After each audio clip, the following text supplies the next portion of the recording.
So GenerationOne's here at the Garma Festival, which is an amazing cultural event. We're here for some pretty important policy discussions.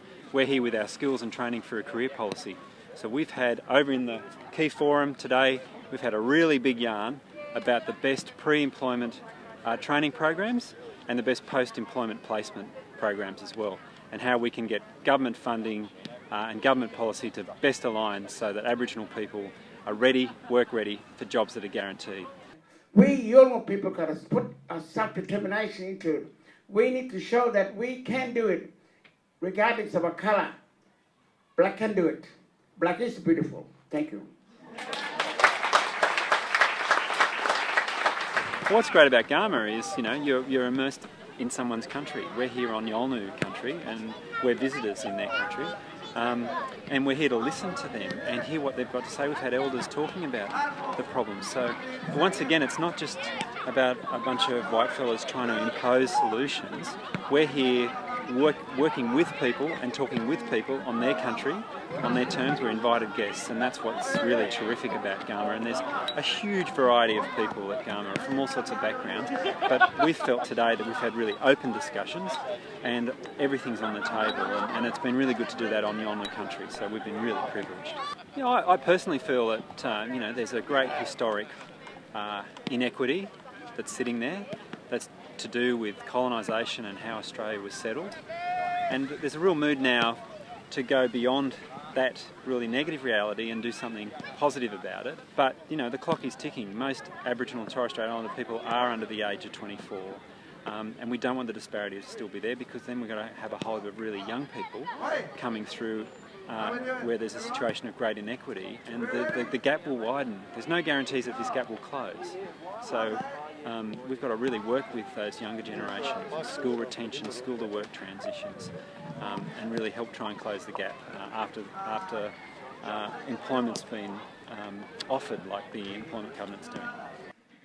The Employment Covenant set out to create that, to create a challenge given by the Rudd government and now the Gillard government to create 50,000 guaranteed jobs to Indigenous people if they set themselves a challenge and raise themselves to it of the training which is required to take those jobs. Because employers are not charities. As you've seen from Rio Tinto, they're businesses, and they have to be.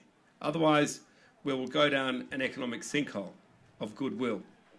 Now, I don't care who you are, whether you're Aboriginal or non-Aboriginal or newly arrived migrant, if you have that thing happen to you where you sit down and money just turns up in your bank every fortnight, you're not going to do much. Ladies and gentlemen, Marcia, can I just really thank Marcia as our moderator.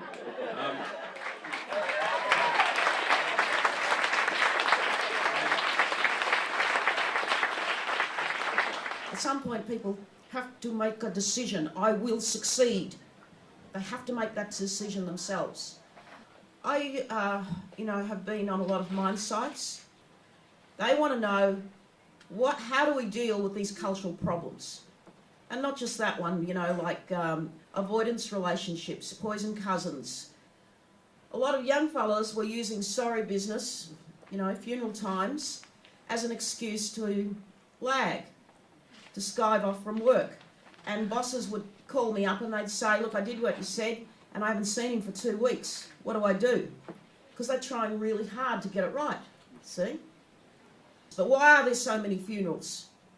Because people are sick, because they're poor, because they haven't got jobs.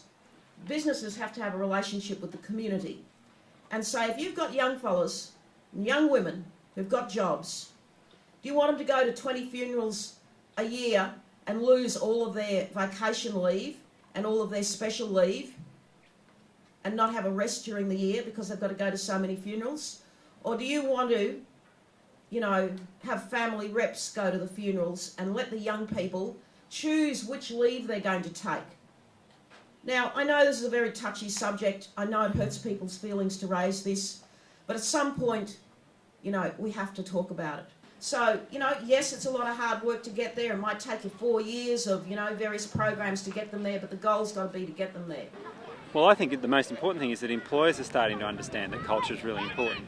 Without an employer understanding where culture fits in for the individual, then they're going to bring someone in their organisation and things will go wrong.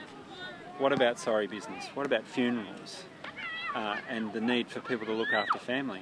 And where does that fit in? So we had a lot of that debate in our forum today. It's really important. So culture's important. Government departments starting to get it.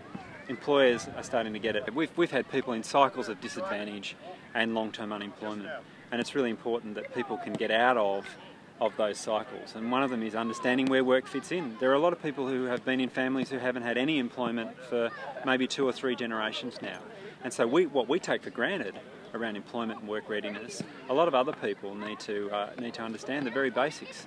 We shouldn't be shy about talking about that. It's not a racist thing. It's not that we've got low expectations.